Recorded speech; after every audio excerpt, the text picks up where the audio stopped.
Yeah, yeah. Hey, hey, everybody. We're back to the Question Everything podcast. We are officially back.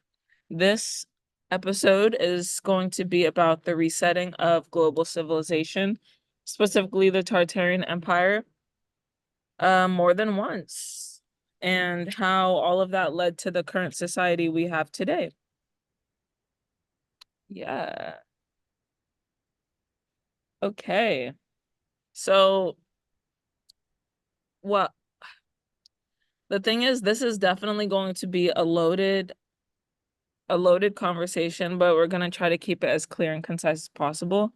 I kind of wanted to start with kind of just a historical timeline. It feels like a lot of the past has been falsified, so this is just speculation, but we're kind of gonna go over like a timeline of what things could have been like. I'm actually trying to figure out how to share my screen right now. Oh, it's right in the middle. Okay, cool. Can you see my screen? Okay, cool. So me and Kathy, okay, so actually this started because I've been obsessed with the whole um basically the expeditions recently that what are they called, Kathy? Like World fairs. the world fairs, thank you. The world fairs and basically how most of our modern inventions were invented there. And it kind of led me to a deep dive of like what happened before the world fairs and why were they so rapidly trying to advance technology or civilization. So came across this really interesting article, and do keep your eyes open to this, but I'm gonna try to skim through this. So instead of the timeline that they give us, we're gonna go to a new timeline that might be closer to reality than we think. Starting in 1000 AD, it says a globally connected civilization gets destroyed and flooded due to an unknown event, possibly high tech and highly spiritual. Humans become divided into multiple fractions, different languages develop. So naturally I'm thinking about, the flood, the flood that was talked about in the Bible. And even if it wasn't that great flood, just another one that happened. And it says that in 1100 to 1200 AD, people came together to preserve the pre-flood knowledge, try to live in truth and harmony. The Jesus figure as one of the leaders of that movement lived during that time. So, very interesting. Right Yeah. after that, 1100 through 1300 AD, which is kind of in the middle of the previous. The first efforts are made to map the new world with the Mappa Mundus. Julius Caesar figure lives during that time and is a big proponent of mapping things. Also, for a second, wanted to say that like some maps that you'll see of like the 1300, 1400, 1500s, it's interesting how well developed they were and how they were able to use scale and all those things so proficiently. But anyway, up to 14,000, 1400 We, kingdoms. What'd you say? Rhea, really quickly, can you show them the map in the very first entry of the timeline? The very first, wait, what map At are you talking? 1000 AD, the map that is in the link of no modern oceans existed. Well, Okay, let's see. Like, click that. yeah, Yeah, let's see. Let's see what happens. Oh, whoa. Okay, Kathy, I'm sure. So you saw this before, right? I did Okay, just, so do you want to talk about it? yeah, I really think this really reminds me of Pangea that we learned about early in elementary, middle school science classes. I'm sure you all Right. know. And I feel like I learned about it separating much earlier than the time that is quoted in this. Right. They made Pangea seem like it was so prehistoric, like, I'm looking online really quick and it says Pangea separated between 195 and 170 million years ago. right. But The this thing, looks like it right here. actually, let's talk about it for a moment. Do you believe in evolution? Hmm. I believe in all the evidence that has been found, but I don't think it took that long. I'll be honest, I don't believe shit they showed us. I don't believe shit. Like, to me, the concept of evolution, it does make sense to a degree, but at the same time, I think that evolution happened more rapidly than like millions and billions Right. of years. I think the analogous structures where you see patterns among all the creatures of the earth, and then you can find connections among every living thing that makes it seem like there are common ancestors. I think that's evidence to everything being made from the same thing. And Right. That's I try to exactly how I feel. I Like, try to connect to the 7 days that it is said that God took to create the world, because we don't really know how long those 7 days were. right, like 7 days for us could be completely different from him, for sure. For sure. This is very interesting though. So let's see when that map they gave us. So yeah, that definitely is reminiscent of Pangea and There's a um second one too, and this one looks like it was from a book. It's not a diagram.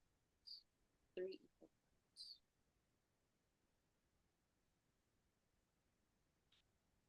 and that could also be kind of some this map right here could be symbolic of like the jurisdiction these countries had over like the world, like the empires they could have had. So that's very fascinating. Those could have been three kingdoms. Right. Okay. But yeah, Interesting. Interesting. So up to 1400 AD. So if you can see the screen right now, for those that can see the screen, what's very captivating is that before I even get into the next subsection, this timeline is from 1000 AD to 1900. And that's 900 years, you know? Um, what we, the reason why I say that with such like awe is because if supposedly 1,000 years, like 1000 AD, like it's basically we're saying that we're we're basically right now in the 2000s, 900 years to 700 years away from when Jesus was proposed to have been around. And like they make it seem like it's so much longer than that. But anyway, like AD Anno Domini or after death is representative of supposedly the year after Jesus's, he's done with on earth, right? And it's like, okay, well that would be 2000 years ago that Jesus was here, but it's saying like 700, like that's wow. Anyway, besides the point. Okay. In up to 1400 AD, kingdoms and authorities get established, trading flourishes, money is used extensively. Okay, so society doesn't take that long to advance, is what I'm seeing. Okay. Between 1400 to 1500 AD, another global catastrophe happens. Earth is expanding and the oceans are created, which is a very fascinating statement. The oceans are created? Okay. As well that's as what I'm modern saying. as well as modern America. Most of the kingdoms suffer greatly. Climate gets a bit worse. The last survivors of the pre-flood civilization die out. Um, parentheses giants, as well as mythical creatures like dinosaurs and unicorns, and failures from genetic experiments. Which that line is very interesting. Genetic experiments, because the Bible and uh the books that were taken out of the Bible depict that the giants or the fallen angels and the giants tried to genetically modify human DNA, tried to genetically modify animal DNA, and basically like the mermaids and like the centaurs and all of those human animal hybrids were a product of genetic experimentation. And it makes sense why these seem so mythical and why mythical creatures are usually depicted as things in the past because they were essentially wiped out by the flood with the giants. Like, This reminds me of homunculi. Homunculi. um, care to expand on that? Um, homunculus. I know, isn't like the technical definition of a homunculus, isn't it like trying to create a human without a human soul? Yeah, it's basically like the first idea of a clone, That is such a a good and body concise way to put clone, it. body mental That's clone. such a good way to put it because I never really thought of it that way. I always kind of thought of it as a creature, but that's real. Like it's like genetic experimentation, but like the early version of it. Okay. Very captivating. Let's move on. Okay. Because that in itself could be an episode. Between four, Absolutely. right. Between 400, 1400 to 1700 AD. Kingdoms are being reestablished. Life goes on, even though it's a bit more difficult than before. The four seasons are established. Crazy statement. Crazy. The four seasons are established. So, okay, few hundred years before that, there was no ocean. You know, Everything. What? the part that said, the year that said the last of the pre-flood people died off. I thought that I am assuming the first flood is referring to Noah's Ark. I thought that took out all of those creatures. That was You thought it. that about all of the what? I thought that first flood with Noah's Ark took all of those pre-flood, obviously mythical creatures. So it's interesting that he That's a puts good this point. later in the timeline after the flood. It's interesting that he says there are survivors. There could be survivors of the flood that Mhm. are still on Earth post flood. That's actually, Kathy, I'm so glad you took a moment to like slow us down because I kind of like sped through that even myself. Like, this is a completely different situation to your point than the flood that we hear about in the Bible that's so famous. And in this time period, the people before the flood were still alive and still kicking, like even, I mean, because even, Noah and the ark, theoretically, even if this was just talking about Noah and them, you know, but there were probably other survivors, maybe people who Right. hid underground, maybe people who I heard about some people went high on mountains and survived. So, you know, but it's interesting that it wasn't until the second catastrophe that those died out because that would be a difference of 14, that would be a difference of like 500 years. 500 years between. So that is actually very fascinating that we're really taking time to unpack this because if that is a difference of 500 years and they're saying the last survivors were still living, that means that the last survivors were hundreds of years old, which goes with the Bible because only then back in those days, even very vividly in the book of Enoch, I believe Enoch lived to like 900 years old or something like that, or just hundreds, hundreds. All right, let's move on. Very interesting. Okay. Like I said, kingdoms are being reestablished, and even though it's more difficult than before, the four seasons are established, which I need to take some time to really do some research on that. Before I go too far, I wanted to say that it is for everybody who's watching, please try your hardest to find any historical information about society during the 1700s. Please, please try. Please try, because it's very difficult to find any history of society in the 1700s, and that's fishy to me. But anyway, some people start to create religion because after the 1400 catastrophe, the memories of what the Gnostics and the other groups tried to achieve fades away. So we're like 1700 years from the flood, and memories start to fade. So people create religion to, I guess, keep it alive. The independent Gnostic groups fight against the corrupt church institutions in Central Europe and elsewhere. Interesting that the first churches were corrupt already. For we wrestle not against flesh and blood, but against principles, etc. They understand that evil creates pyramidal chains of commands that transcend individuals, which Still going on today. Writings are shared between those groups, which are rewritten by the church during 1600 through 1800 and published as the Bible. We could unpack a lot about that. The 30 years We war, I research about that for sure. right. Because we know King James and them were around this time and like, okay. The 30 Years' War in the 17th century is an encrypted and highly distorted memory of the fight. The church decides to add 1,000 years to recent history and invents a new calendar, which is to be enforced globally. Competing native calendars are destroyed and the accompanying myths alongside. I wanted to talk about this for a moment. I wanted to talk about this because if you don't pay attention for a moment, they're saying 1,000 years of recent history were added to the calendar.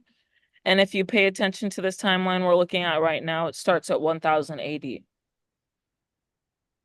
I believe the reason why it starts at 1000 AD is because they're trying to tell us that that's really 0 AD. And all these subsequent years are like the reason why they're saying, like, in the two paragraphs down, another cataclysm happens in 1816. What they're trying to say is another cataclysm happened in 816, but they're trying to make it more clear for us to understand. And before I even read this article, I had seen tens of articles and videos about them potentially adding 1,000 years to history and being able to basically use the fact that maps before you put an I in front of the years to signify because I's were formerly used as J to represent Janus, which is another word, a Greek word for God, basically just putting a letter to represent God in front of years and people being able to say, oh, that wasn't an I, that was a one. So 1700, like there's so much like this is a theory that many people have fleshed So out. I as you know, oh my bad. But as you know, we have seen some pictures of some buildings that have they'll have like old buildings, neoclassical architecture in America that have inscriptions of years that are supposed to be 1600, and in Europe too, that are supposed to be like 1600 this, 1700 built this year, but some look more like an I or a J Mm-hmm. of a one than Yeah. 600, 700, etc. And I recently went to Washington, so naturally I was looking at some buildings to try to see Right. stuff. But the loudest, brightest one that I saw, the most clear, was actually in the National Museum of Art, the National Gallery of Art. And I actually sent you the picture just now if you want to pull it up on Okay. messages of this plate, this painted plate that is said to be from the 1500s, and I was able to look at the back of it, and the it says 1524, but it looks more like I 524, and you can clearly see. I'm gonna try to find something that looks more like a one. I tried to find some that look more like ones, and I really didn't see many. So for the people looking, Yeah, that looks very fishy. Like that definitely looks like an I. It reminds me of how like they put a Z a line in the middle of a Z. right, exactly. So That's the that's really fishy. Thank you for that, like evidence that you literally gathered yourself.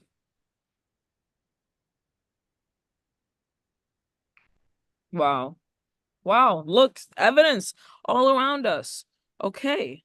All right. We move. Okay. And I just wanted to say this They understand that creates pyra- pyramidal create they understand that evil creates pyramidal chains of commands that transcends individuals. I said that earlier, but we are literally still every time society resets, it's just another evil pyramidal chain of commands, right? Okay. All right. So, in 1690 AD, another global cataclysm hits with a second Earth expanding event. Earth expanding. Climate gets really bad, and the dark forces begin to envelop the globe. This event destroys most technological knowledge of the past and creates the last survivors of ancient kingdoms. But their power is gone. The institutional churches and secret societies from Europe use this event to colonize the entire world and rewrite history on every continent. Okay. New maps and narratives are being created. The remnants of Tartary and other civilizations get overrun between 1690 and 1850 due to their military weakness. This is very fascinating because, you know, I'm sure all of us at some point, whether subconsciously or consciously, wondered how the hell did England or the Austro-Hungarian Empire, or how the hell these empires were able to colonize most of the globe. And it makes sense that after society has been decimated, the people who take the initiative, who had a little bit of power from before, do their best to get in front of people and gain power and control things. Like, it makes total sense that the survivors who were a little bit put on the pedestal in the past, like, took advantage and like got ahead of people and wanted to colonize people. Because in our history books, they never explain to us why, like why people would want to do this, like why people would want to take over the whole globe, even though that's a natural human thing, I guess, to want to do. But it's like, okay, but what would spark that in someone? And a new society being rebuilt, someone's going to want to take lead. And you know what? If there's no opposition, and imagine a country or imagine a world where there are no military powers in any country. Whoever has military power would be able to overtake everyone. I feel like wanting to control the entire world is trying to play God. I And agree. I agree. who And besides God and humanity these people are wants to evil be too. God and be better than God? These people are evil, and I feel like the enemy has a direct hand in what they're doing as well. So it makes sense that what they're doing is the antithesis of godly because they're working with the enemy, simply put. Okay. All right. And we move. Science, quotations, is established between 1690 and 1850 and tries to destroy all previous knowledge about cataclysms, religion, and cosmology. All right. I just want to say for the record that right now in these days, it's so difficult to find any information about cataclysms, previous religion and previous cosmology. In fact, dare I say, most of what we know is probably fabricated. And if they started that over 200 years ago, then like where we're at now, who knows how far removed we are from the truth.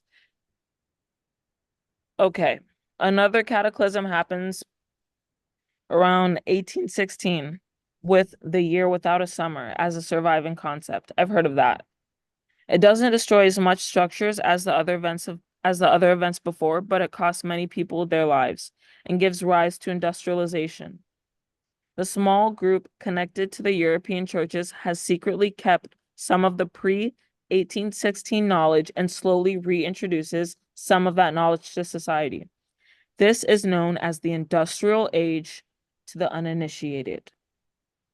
Let's unpack. The uninitiated? Right. What are they trying to say? I mean, we're not, I'm not a Freemason. I'm not initiated. I would hope not. This is very fascinating because when I was reading this earlier, I had to reread these paragraphs a few times. I know I'm kind of breezing through this, but if you're paying close attention, in 100 AD, there's a cataclysm. Okay. The next cataclysm happens about 400 years after that. Okay. Okay. Interesting. Interesting. And then 200, 300. So it's like, okay, first cataclysm, 400 years later, another cataclysm, 300 years later, another cataclysm. And then another cataclysm happens 100 years, 400 years, 300 years, 100 years. Cataclysm, cataclysm, cataclysm, each after the other happening quicker than the other. So right as people are starting to get their footing in society, a cataclysm happens. Right as they're starting to get their footing in society and reach a peak that they hadn't before, or maybe almost reaching that peak, a cataclysm happens. And then finally, I don't know if they heard from the aliens or God that there wasn't going to be a cataclysm for a while, or I don't know, but they rebuilt society again, and that's where we are now. So the industrial revolution, that was after that last global cataclysm. Every other quote unquote every other global reset was orchestrated. But So, I took a quick look online to see what happened in the year 1816 because I actually have not heard anything about a year without summer. okay. So, I'm looking here on the Do you want national. to share your screen? Sure.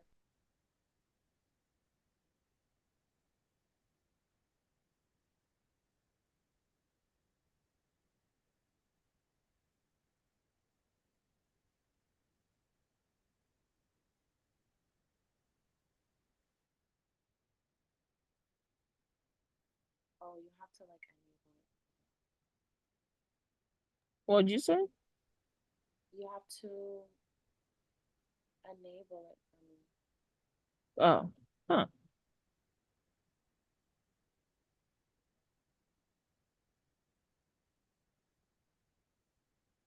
Okay, try now. Yeah.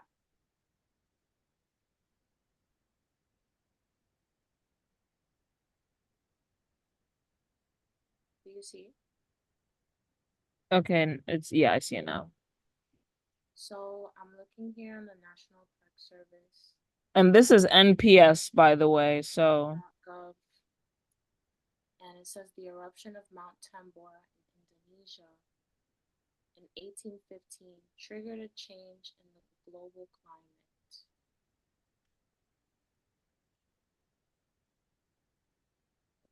Blocks sunlight from reaching the Earth and changed the global climate by 2 to 7 degrees Fahrenheit, which devastated much of the world and which has been the summer of 1816. Crops failed,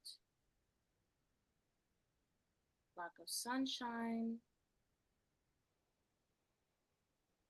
flooded crops, new strains of cholera killed people in India, crime, starvation.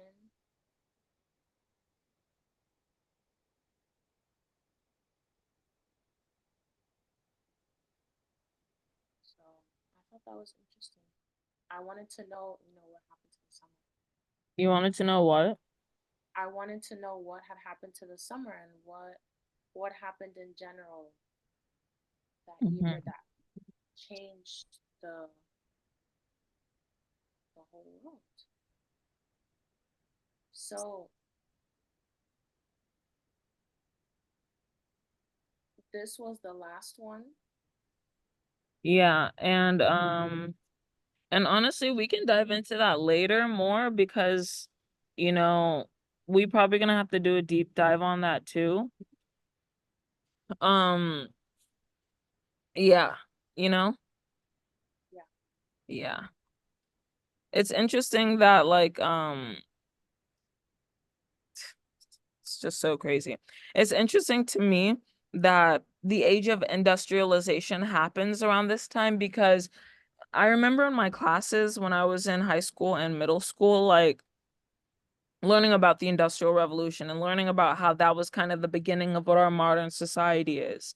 And um and just thinking of and just wondering like what triggered, like what I always kind of thought, okay, it must have been one invention that like kind of had a domino effect that inspired people to want to do this. But I would wonder like what triggered these events because it's like this is something that happened on a global level that swept the entire globe. So like this is what triggers this stuff. You know what I'm saying? They had knowledge of how to do this stuff before and they were just getting bombarded and bombarded. So this is previous knowledge that's being recycled and they just finally were able to catch their breath to rebuild society again. Okay. All right. Let's move on. We're almost done with this timeline portion so that we can continue to expand on this. Can you see my screen? Can you see? Yes. Okay. Okay, cool. Sorry. So 1900. Oh, really quickly before we leave to the okay. last point.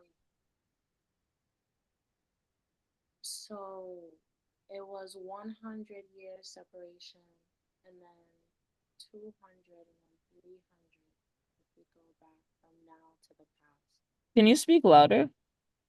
So I noticed that, as you said, the time in between cataclysms is shortening as we go through time.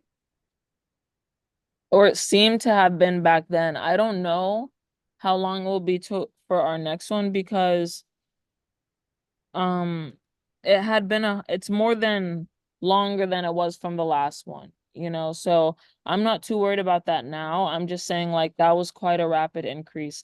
And I was actually gonna say I wonder if that's why they're so obsessed with weather modification these days and the ability to manipulate weather and to predict it. Maybe that's why they're so obsessed to be able to prevent something like that from happening. Just speculation. Okay, so it does seem like we don't have too much time left, but I might add a little bit extra time if we can. But anyways, in 1900, people still remember some parts of true history, and the decision is being made to invent communism to destroy all the remaining high culture in the eastern parts of the world. And the two world wars are enough to destroy the remaining knowledge in the West as well. And I'm not gonna fully read through all of these, but what's really, really fascinating that I wanted to talk about is, yes, the insane asylums. So I'll have the link in the description for those who want to check out this article and the other ones. But they were essentially trying to destroy America or civilization so that they could rebuild it.